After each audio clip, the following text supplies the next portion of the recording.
Halo semuanya, perkenalkan nama saya Keiza Aurelia dari kelas Pol 41 Universitas Bakri. Saya di sini akan membahas birokrasi dan politik di Indonesia dalam studi kasus analisis politik dinasti Jokowi dalam lensa patologi birokrasi Grand Corruption. Konsep dinasti berangkat dari negara yang berbentuk kerajaan. Dinasti politik telah muncul sejak lama dalam negara demokrasi. Pada masa reformasi, politik dinasti terus-menerus terjadi. Pertama-tama, dinasti politik Jokowi menggambarkan dominasi politik keluarga atau kelompok terdekat dalam kekuasaan. Politik dinasti yang dilakukan pada masa pemerintahan Presiden Jokowi yaitu ketika Gibran, yang merupakan anak pertama dari Jokowi, mencalonkan diri sebagai calon wali kota Solo, dan menantu Jokowi yaitu Bobi Nasution pun ikut mencalonkan diri menjadi calon wali kota Medan. Gibran dan Bobi mulai menjabat di waktu yang bersamaan yaitu pada tahun 2021.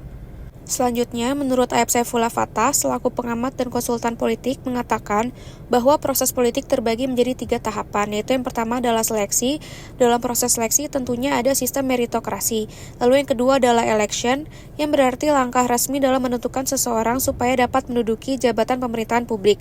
Lalu yang terakhir adalah delivery, yang ketika seseorang sudah terpilih menjadi pejabat publik, harus dapat menciptakan kebijakan-kebijakan untuk masyarakat. Dan juga dalam konsep patologi birokrasi, yaitu merupakan penyakit yang terdapat dalam sistem birokrasi atau dengan kata lain kesalahan yang dilakukan oleh suatu oknum secara terus-menerus hingga menjadi budaya menyeleweng dalam sistem birokrasi.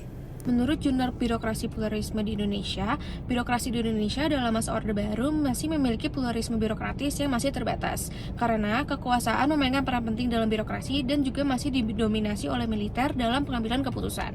Dan saya coba korelasikan kasus ini ke dalam patologi birokrasi, yang dimana korupsi di pihak tersebut melakukan penyalahgunaan wewenang penyelenggara negara untuk keuntungan pribadi. Sekian dari saya, terima kasih.